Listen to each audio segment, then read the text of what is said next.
2 months after the virus infected the Zephyrian communication network, Jake Morrison stood on the bridge of the rebuilt UES Liberty. The ship was hidden deep inside the asteroid field of the Kepler system, but it was no longer running or hiding. Today, the Liberty would lead the largest human fleet assembled since the Great Defeat. Jake looked out at the dozens of ships floating around his vessel. Most of them had been civilian cargo haulers and mining ships before the war. Now, they were armed with weapons that Dr. Amy Walsh and her team had built using stolen Zephyrian technology. The ships looked rough and patched together, but they were ready to fight. "All ships report ready for the final assault," announced Lieutenant Sam Davis from his position at the communication console. Sam had been with Jake since the beginning of the war. He looked older now, with gray streaks in his hair and tired lines around his eyes. But his voice was strong and determined. The final battle had been planned for weeks using the drumbeat communication network. Every resistance cell in human space knew their role. Pete Johnson's miners would attack Zephyrian ground bases. Roy Price's guerrilla fighters would destroy alien supply lines. Claire Dixon's stealth ships would disable enemy sensors, and Jake would lead a direct assault on the main Zephyrian fleet. But first, Jake had a message to deliver to the galaxy. "Open a channel on all frequencies," Jake ordered. "It's time for the whole universe to hear what humans have to say." The communication systems activated, sending Jake's voice across every star system in known space. The message would reach not only the Zephyrians, but also the Galactic Council and every other alien species that had written off humanity as extinct. "To the Zephyrian Empire and all who would threaten humanity," Jake began, his voice calm but filled with steel. "You thought you had won. You thought we were extinct. You were wrong." On his flagship orbiting Earth, Supreme Commander Thexval listened to the human message with growing alarm. For months, his forces had been plagued by the constant drumbeat, signals, and coordinated resistance attacks. His troops were demoralized and confused.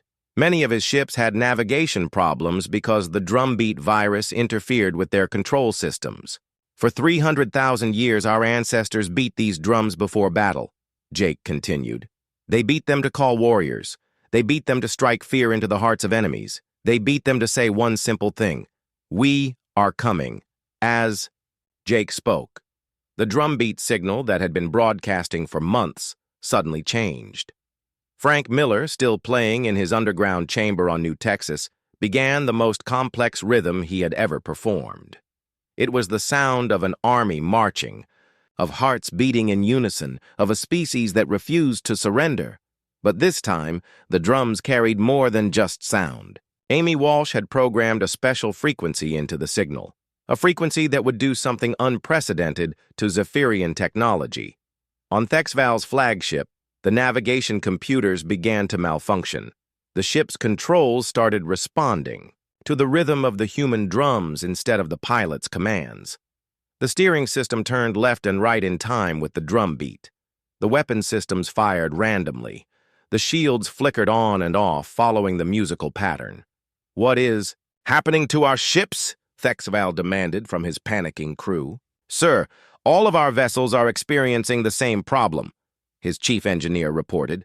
"Our computers are synchronized to the human drumbeat signal. We cannot control our own ships." Amy Walsh had made her greatest discovery: the constant drumbeat. Virus had not just infected Zephyrian communication systems, it had created a resonance frequency that interfered with their navigation computers. Every alien ship in human space was now dancing to the rhythm of human war drums. Jake smiled as he watched the enemy fleet through his view screen. The massive Zephyrian warships were spinning and turning helplessly, unable to fight or flee. Their advanced technology had become their weakness. "All human ships, begin the attack," Jake ordered. The rebuilt human fleet moved forward like a pack of wolves.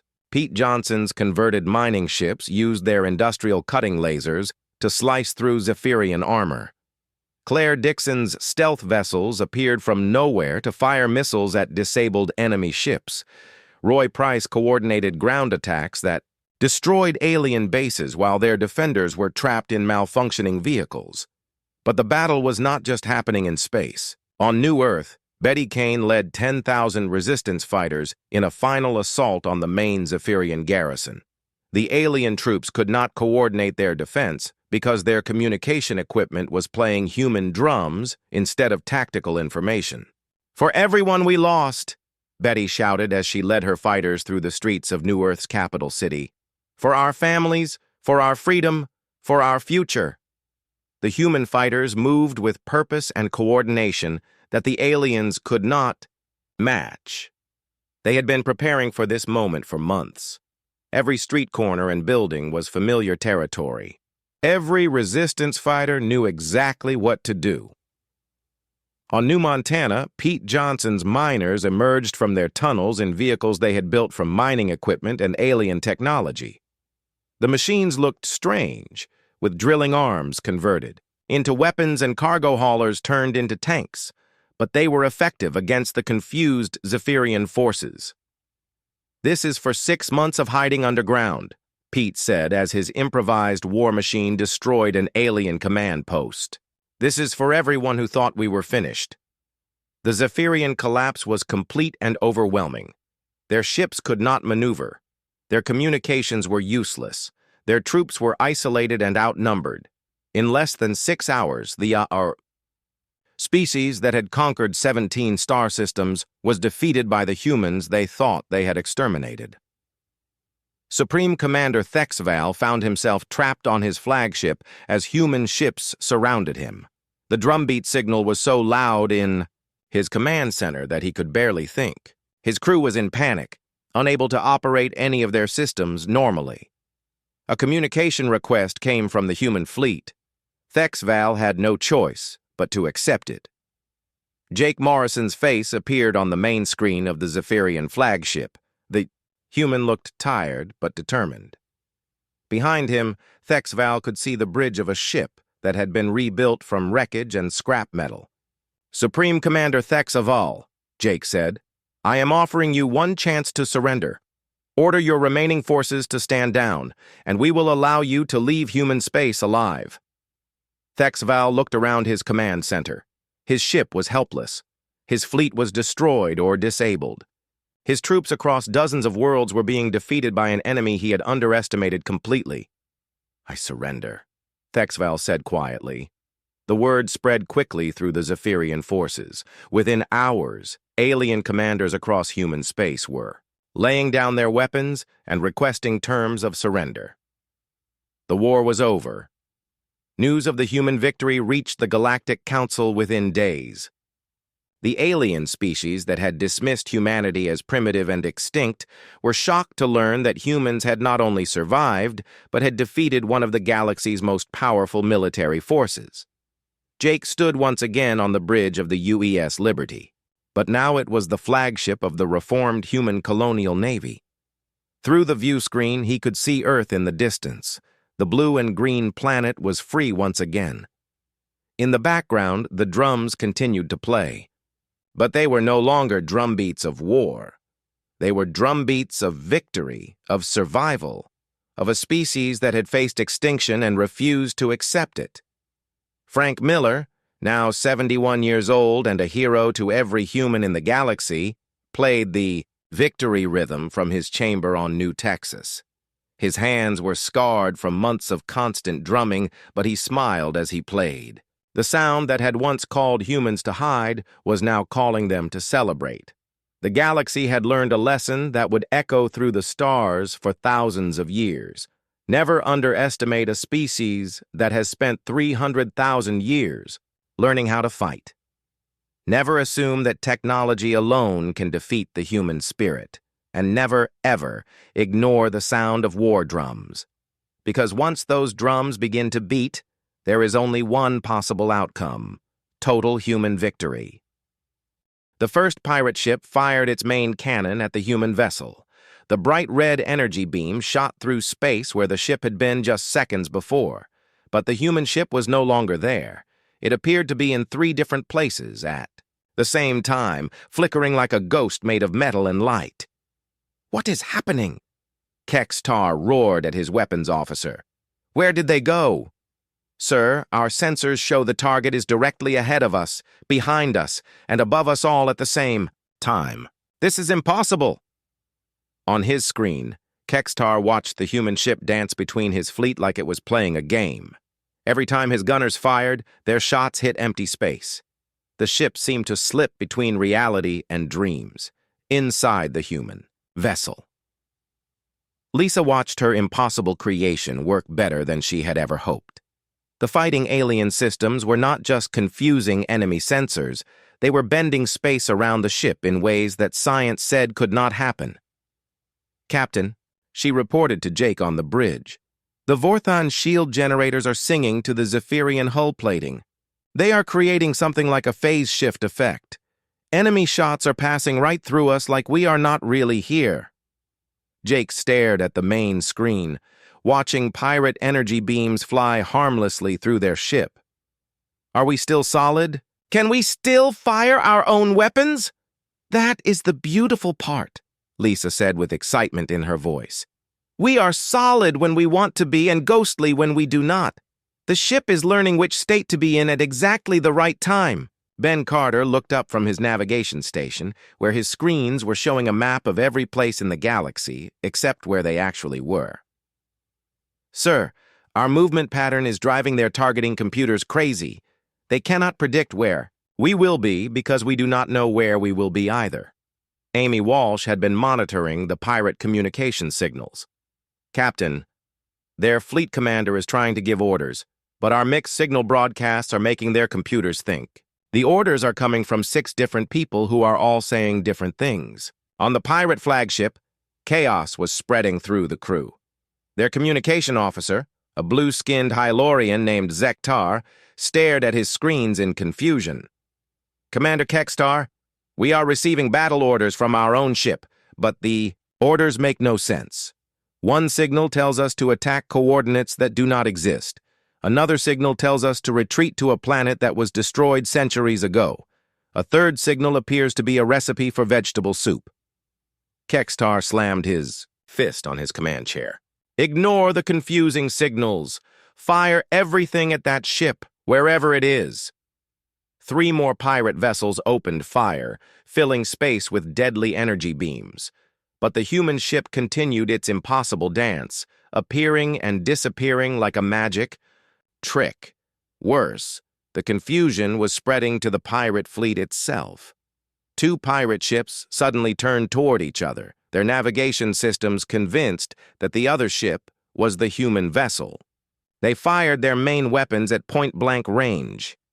Both ships exploded in brilliant flashes of light. "Our own ships are attacking each other," the weapons officer reported to Kekstar. "Their computers think every ship in our fleet is the human vessel." Inside the human ship, Peter Kim was monitoring the enemy fleet from his science station. "Captain, their standardized systems are working against them. All pirate ships use the same type of computers, the same communication protocols, the same targeting systems. Our chaotic signals are like a virus spreading through their entire fleet." Jake felt a wild joy rising in his chest. For months, every alien they met had treated humans like children who needed help with everything. The Galactic Federation had given them a broken ship and expected them to be grateful. Pirates had attacked human cargo ships because they thought humans were easy targets. Now 12 pirate vessels were shooting at shadows while their own systems turned against them. "Amy, can you increase the confusion in their communications?" "Already on it, sir. I am broadcasting our mixed signals directly into their command frequencies. Their ships are now receiving orders in languages that died out thousands of years ago, mixed with Klinari love poetry and Draknari military marching songs." 2 more pirate ships collided as their navigation systems tried to follow impossible orders. A third ship began spinning in circles as its engines received conflicting commands every few seconds. Lisa's voice came over the communication system from the engine room. "Captain, you need to see this. The ship is not just confusing enemy systems anymore. It is learning from them." "Learning how?" The Hylorian quantum processors are studying the patterns in the enemy attacks. Every time they fire at us, our systems learn a little more about how their technology works. The ship is adapting its defenses in real time. Jake watched on his screen as a pirate energy beam curved around their ship like water flowing around a rock. The ship is predicting where they will shoot? Better than that. It is teaching their own weapons to miss us. Our chaotic energy field is making their targeting computers think we are somewhere else, so they aim at the wrong place on purpose. Chief Medical Officer Dan Foster called from the medical bay. Captain, I am seeing something strange. The gravitational fluctuations from our mixed systems are affecting the crew. Everyone's reflexes are 30% faster than normal. Brain activity is increased.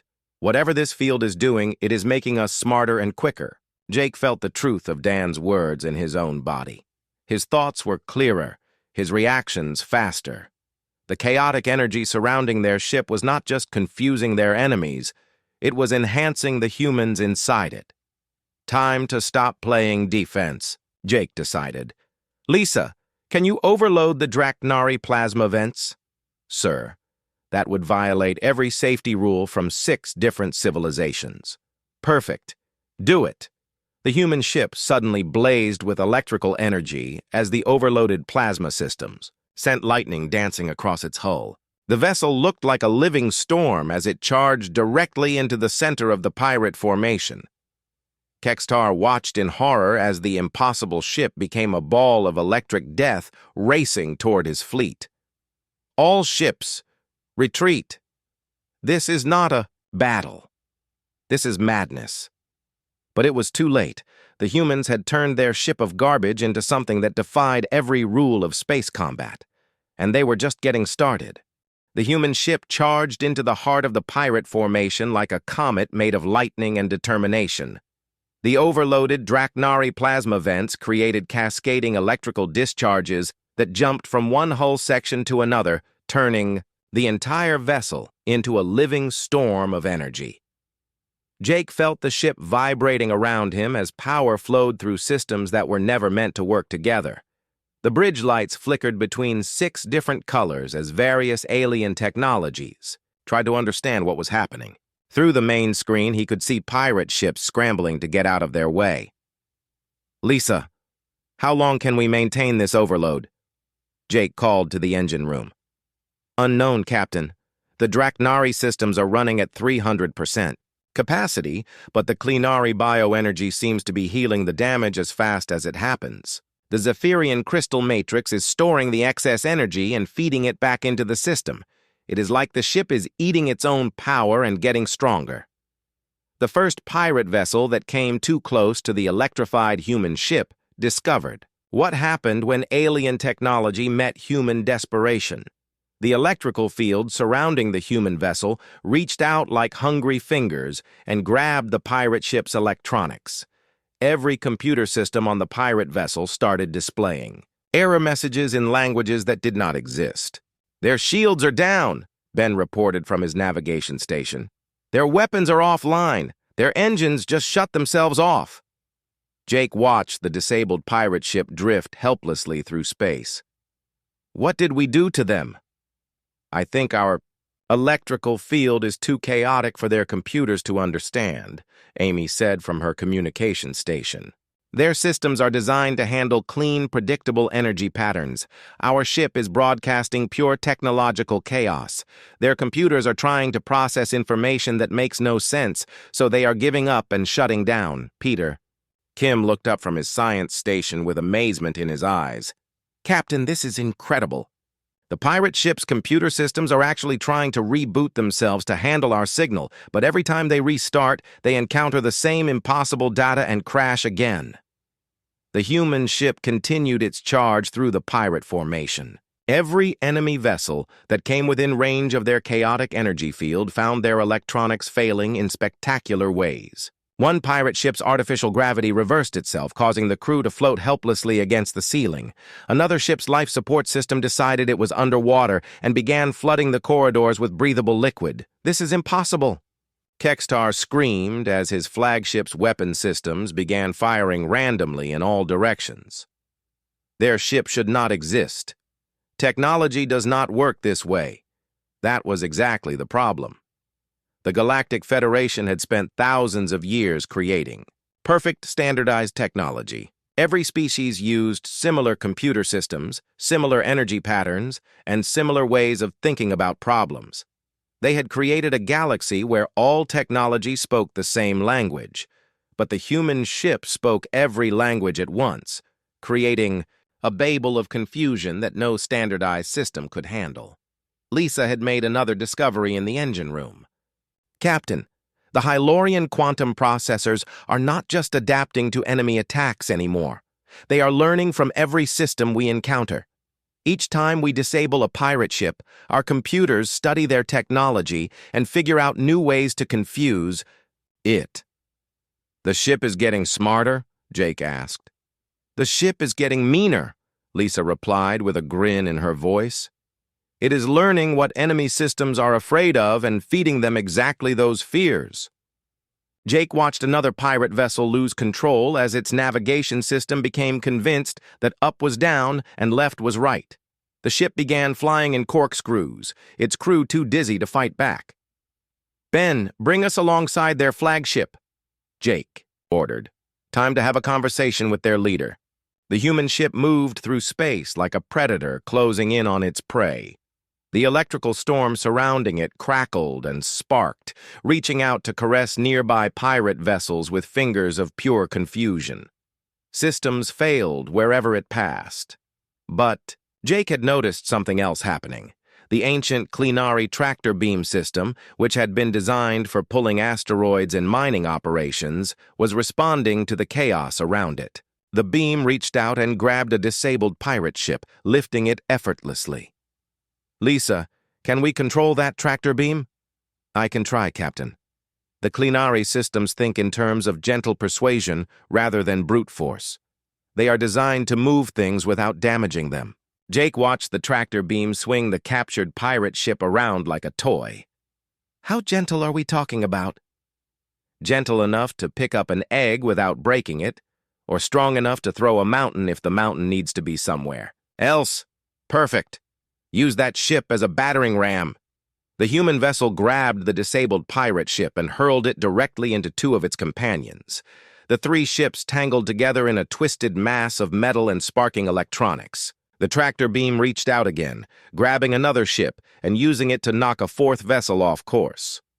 Kextar watched in horror as his flagship became the last functional ship in his fleet. The humans had turned space combat into something that resembled a child playing with toys, except the toys were warships, and the child had the power of lightning. "Human vessel," Kextar broadcast on all frequencies, "you have won this battle through trickery and impossible technology. But this means nothing. The galaxy has rules. Order will be restored." Jake stood up from his captain's chair and walked to the main screen. Around him, the bridge hummed with the sound of alien systems working in harmony for the first time since the ship had been built. "Open a channel," he told Amy. The screen flickered to life, showing Kextar's reptilian face twisted with rage and fear. "You gave us garbage and called it a gift," Jake said calmly. "You attacked our cargo ships because you thought we were weak. You came here today expecting an easy victory over primitive humans." Kextar's yellow eyes glared at him. "Your victory changes nothing, human. You are still just one ship." "One ship that should not exist," Jake replied. "One ship crewed by beings who do not know the meaning of impossible. One ship that turns problems into weapons and weakness into strength." Jake leaned forward slightly. "Run home, pirate. Tell everyone you meet that humanity has arrived in your galaxy. Tell them we do not play by your rules because we make our own. Tell them we do not need your permission to be extraordinary." The pirate flagship turned and fled into hyperspace, leaving behind a debris field and a human crew who had just proven that sometimes the best weapon against perfection is beautiful, chaotic imperfection. Commander Jake Morrison walked through the metal hallways of the ship, listening to the strange sounds it made. Every few steps, something would creak, buzz, or spark. The lights flickered on and off like they could not decide if they wanted to work. Water dripped from pipes that seemed to be held together with some kind of alien glue. 6 months ago, Jake had been excited when the aliens chose him to command Earth's first spaceship. Now he wondered if they had made a terrible mistake. The ship was not what anyone had expected. The Zephyrian ambassador had come to Earth with great ceremony. Velthar was tall and made of what looked like living crystal. When he spoke, his voice sounded like wind chimes in a gentle breeze. He had stood before the leaders of every nation on Earth and made his announcement. "People of Earth," Velthar had said, "your species shows promise. You have survived wars, built cities, and reached for the stars. The Galactic Federation has decided to welcome you into our community. As a gift, we present you with this vessel to begin your journey among the stars." The crowd had cheered. Earth's leaders had shaken hands and smiled for cameras. Children around the world had dreamed of traveling to distant planets. Jake had felt proud to be chosen as the captain of humanity's first starship. But when Jake first saw the ship, his heart had sunk. It looked like someone had taken parts from a dozen different vehicles and stuck them together with no plan. The front section was smooth and silver, clearly from one type of alien technology. The middle was dark and bumpy, with strange symbols carved into its surface. The back had 3 different types of engines, each pointing in slightly different directions. "This ship has served many species before you," Velthar had explained when he saw Jake's confused expression. Each previous owner added their own improvements. It is a ship with much history. What Velthar did not mention was what kind of history. Jake learned later that the ship had been used as target practice by the Draconian military. The Clinari had used it to store garbage for 50 years. The Hylorians had tried to turn it into an art project and given up halfway through. The Vorthans had used it as a floating restaurant until health inspectors shut it down. Now Jake stood on the bridge, watching his crew try to make sense of the controls. There were buttons labeled in 6 different alien languages. Some screens showed star maps, others showed what appeared to be alien cooking shows. One panel kept displaying the weather on a planet that had been destroyed 300 years ago. Chief Engineer Lisa Rodriguez crawled out from under a control panel, her uniform covered in oil and some kind of blue alien substance that smelled like old fish. She had been working for 12 hours straight, trying to make the ship's basic systems work together. "Captain," Lisa said, wiping her hands on a dirty cloth, "I have good news and bad news. The good news is I figured out why the lights keep going out. The bad news is the reason makes no sense." Jake sighed. "Tell me."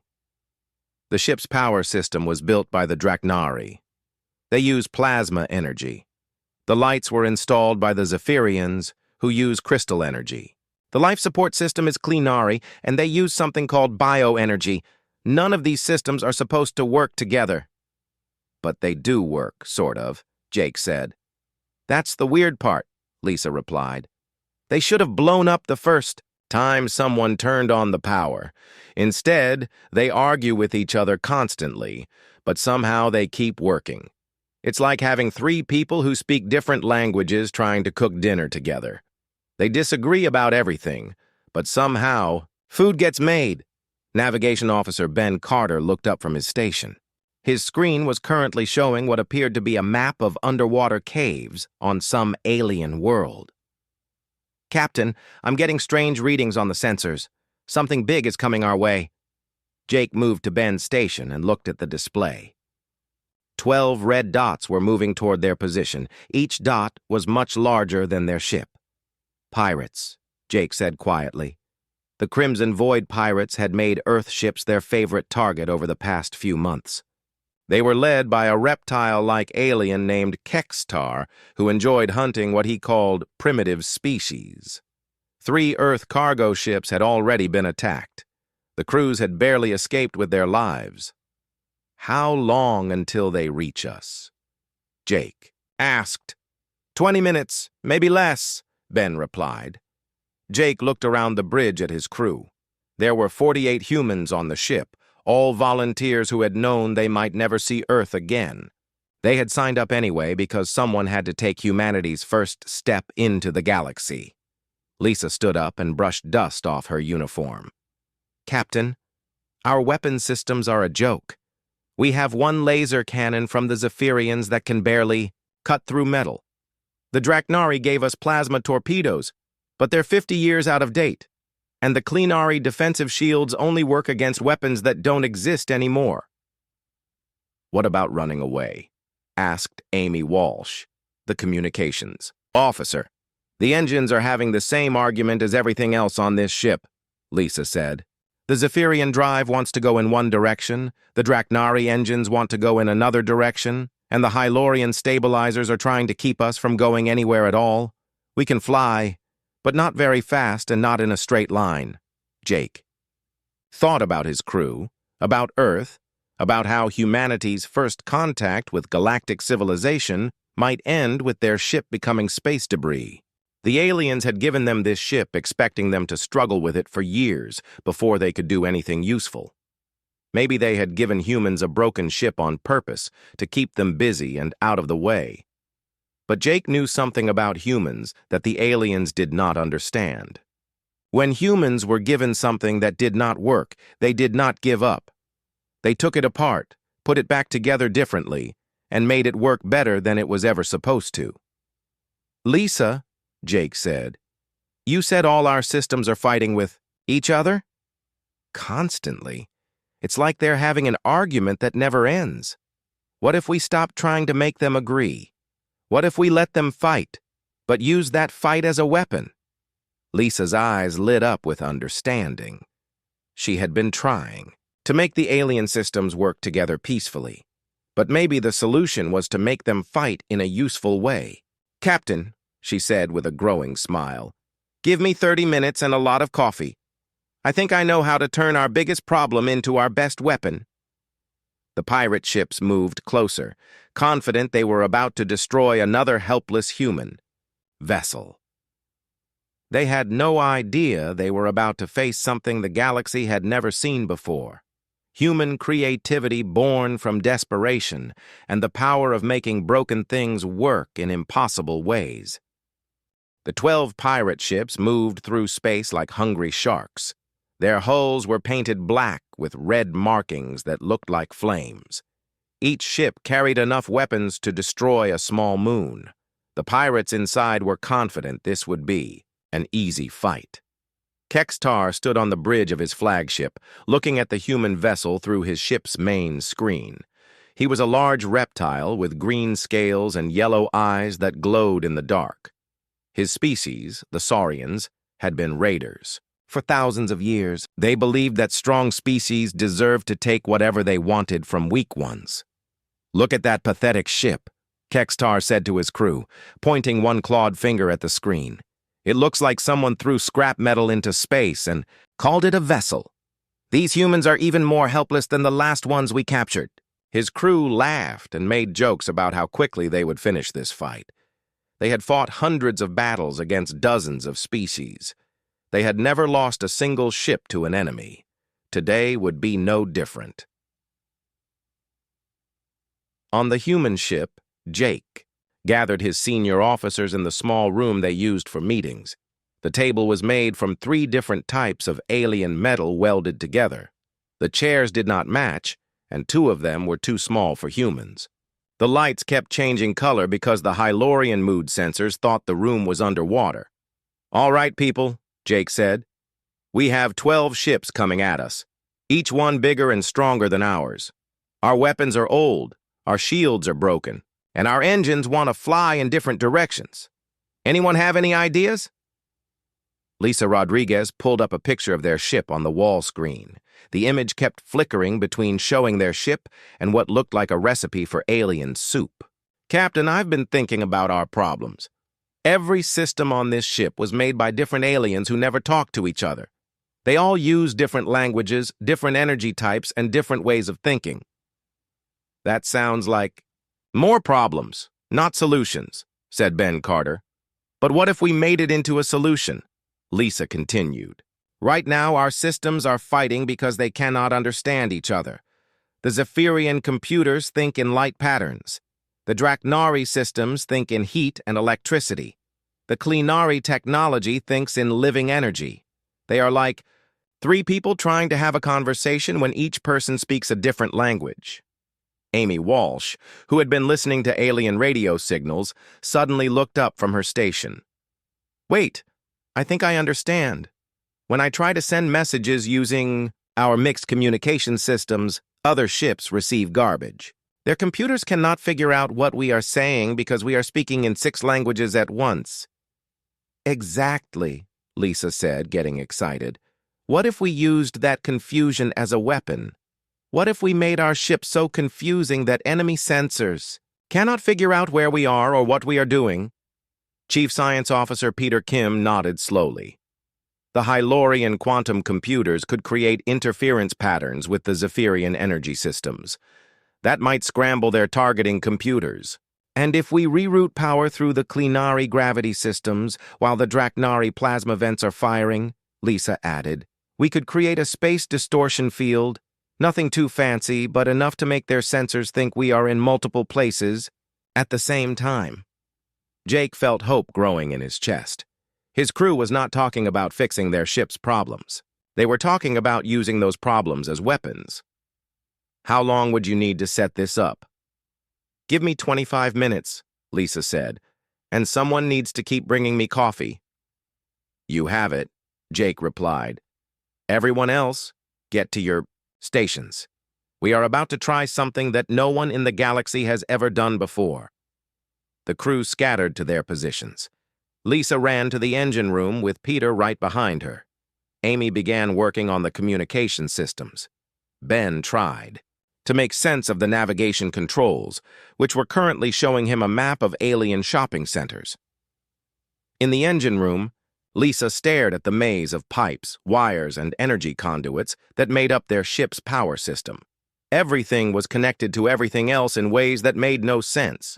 Zephyrian crystal energy flowed through Draknari plasma conduits, Klinari bioenergy mixed with Hylorian quantum fields. Vorthan neural networks tried to talk to computers that thought in mathematics instead of emotions. Peter, can you make the Hylorian quantum processors start an argument with the Zephyrian navigation system? An argument? Make them disagree about where we are. If they cannot agree on our location, maybe enemy sensors will get confused too. Peter started typing commands into a keyboard that had symbols from 4 different alien languages. I can make the quantum processors think we are moving backward in time, while the navigation system thinks we are moving forward. That should create some interesting disagreements. Meanwhile, Amy was working on making their communication systems even more confusing than they already were. She connected the Draknari battle communications to the Klinari poetry networks.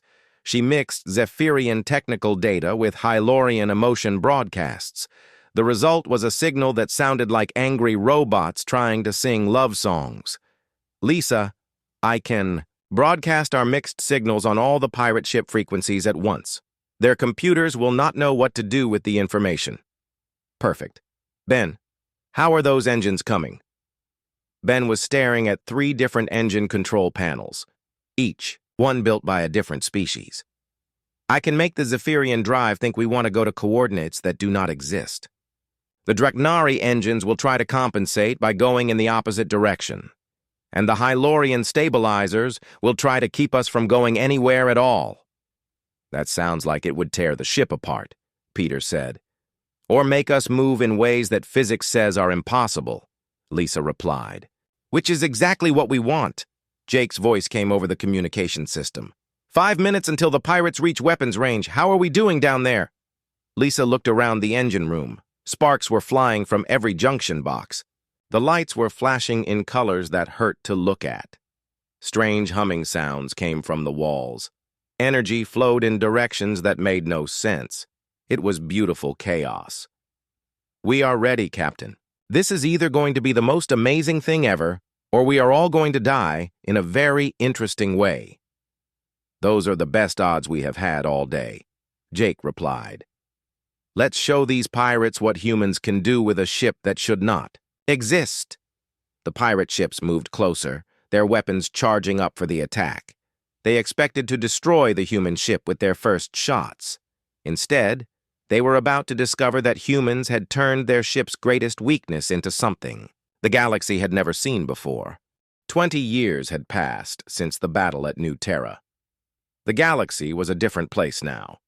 Where once there had been only war between humans and Catherians, now there was an uneasy peace. Trade ships moved between human and alien worlds. Diplomats met in neutral zones to discuss treaties and agreements. But the memory of the defiance lived on. Commander Alex Wright stood on the bridge of the UES Memorial, the newest and most advanced ship in the human fleet. Through the large windows, he could see the debris field where the old warship had made its final stand. Every year, human and Catherian ships came here to remember what had happened. "Sir," called out Lieutenant Tom Baker from the communications station. "We're receiving a transmission from the Catherian delegation ship." Alex nodded. "Put it through." The voice that came over the speakers was translated from the alien language by computer. But Alex could hear the respect in the original tone. "Commander Wright, this is Admiral Zakthul of the Catherian vessel Peacebringer. We request permission to approach the memorial site." "Permission granted, Admiral. Welcome back." Alex smiled slightly. Zakthul was the same alien commander who had led the attack on New Terra 20 years ago. The one who had ordered the retreat after watching the Defiance's sacrifice. Now he came here every year to pay his respects to the human crew who had died. The alien ship was beautiful in a strange way. Its crystal hull caught the light from New Terra's sun and scattered it into rainbow patterns. But it carried no weapons. The Catherians had learned that some enemies could not be conquered by force alone. On the planet below, New Terra had grown into a major human colony. The 15,000 people who had been saved now numbered over 2 million. Cities sprawled across continents that had once been empty wilderness. But in the center of the capital city stood a simple monument made of black stone. Mayor Ellen Rodriguez walked slowly around the memorial. She was the daughter of one of the original colonists. Born 3 months after the battle, she had grown up hearing stories about the brave crew who had died to save her world. Now she was old enough to have children of her own. Every name was carved into the stone. Captain Jake Morrison at the top, followed by all 43 crew members who had given their lives. Fresh flowers lay at the base of the monument. Someone came here every day to leave them. After 20 years, the people of New Terra had never forgotten. A young boy tugged at Ellen's sleeve. "Mama, tell me again about the spaceship." Ellen knelt down beside her 6-year-old son. "Which part do you want to hear, Tommy?" "The part where they flew into the big alien ship." "Were they scared?" Ellen thought about how to answer. She had heard this story 1,000 times from the survivors. From Dr. Kevin Walsh, who still lived on New Terra and ran the colony's main hospital. From the other crew members who had escaped in the pods before the final attack. "I think they were scared," Ellen said honestly. "But they did it anyway. That's what makes someone brave, not the absence of fear, but doing the right thing despite being afraid." "Will I be brave like them someday?" "You already are, sweetheart.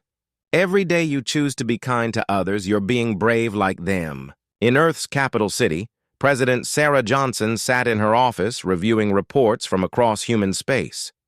The war with the Catherians had officially ended 5 years ago with the signing of the Terra Accord. But the peace had really begun. 20 years earlier, in the debris field around New Terra, her aide, Marcus Chen, brought her the daily intelligence briefing. "Madam President, the joint human-Catherian expedition to the Andromeda Galaxy has reported another successful contact with a new species. The Zentorians seem interested in trade agreements." Sarah nodded. "Any signs of hostility?" "None, ma'am. If anything, they seem impressed by our alliance with the Catherians. A former enemy becoming a partner appears to carry significant diplomatic weight. Sarah understood why. The story of the Defiance had spread far beyond human and Catherian space. Other alien races had heard about the ship that fought 7 enemies and won through courage alone. About the peace that followed when both sides realized that some things were worth more than conquest. The tale had become legend, but it was a legend with real consequences. Young humans joined the space service hoping to live up to the example, set by Captain Morrison and his crew. Catherian military academies taught courses on human tactical thinking, emphasizing the importance of understanding an enemy's willingness to sacrifice. In the Catherian Empire's capital, a crystal city that floated among the clouds of a gas giant, Elder Talavesh addressed the ruling council. He was ancient even by alien standards, his crystal form clouded with age, but his mind was sharp as he spoke about the humans. 20 cycles have passed since the incident at New Terra, he said in the musical language of his people. Our analysis continues to evolve. We believe that superior technology guaranteed victory. The humans taught us otherwise. Council member Zendar, much younger and still ambitious, disagreed. Honored Elder, surely one battle does not justify abandoning our expansion plans. Humans are still primitive compared to us. Primitive in technology, perhaps, but not in spirit. Talvesh gestured to a holographic display showing the battle. Observe their final moments. They knew death was certain. Yet they charged forward. This was not madness. It was calculation of a different sort. They weighed their lives against the lives of strangers and chose sacrifice. One ship against our entire fleet. One ship that cost us more than we gained. The flagship destroyed. The fleet forced to retreat. Our reputation for invincibility shattered. And that was just the beginning. The humans' willingness to die for their beliefs made conquest impossible. How does one rule subjects who prefer death to slavery? The council chamber fell silent. This was the lesson the Catherians had learned the hard way. Some enemies could not be defeated by overwhelming force because they refused to accept defeat. Back in space, the Memorial and the Peacebringer drifted together near the debris field. Human and alien crews worked side by side, collecting pieces of wreckage to preserve in museums. Every fragment told part of the story of the last battle. Commander Wright received a personal message from Admiral Zach Thule. The alien wanted to meet privately on the Memorial.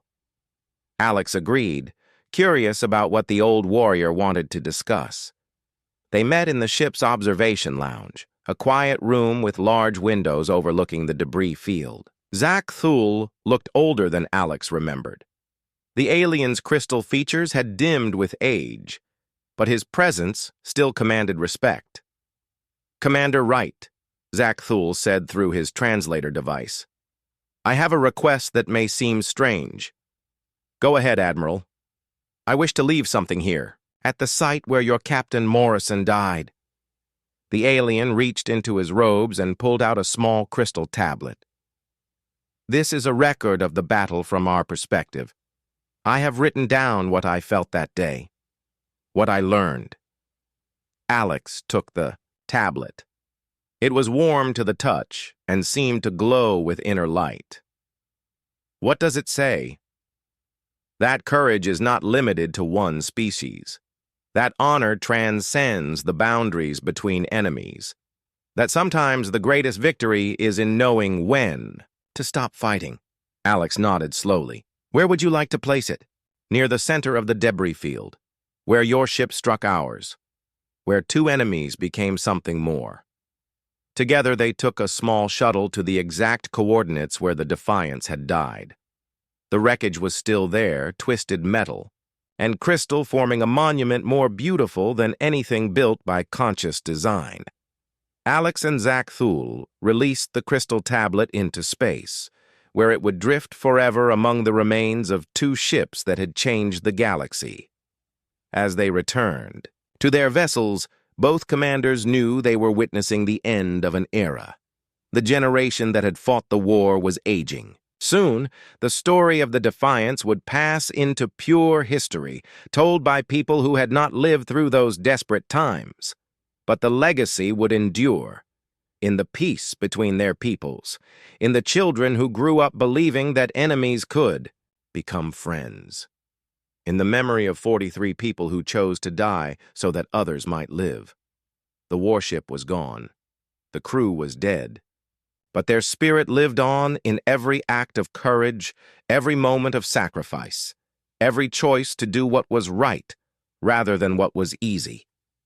The Defiance had fought to the last breath, and in doing so, had breathed life into a future none of them would live to see.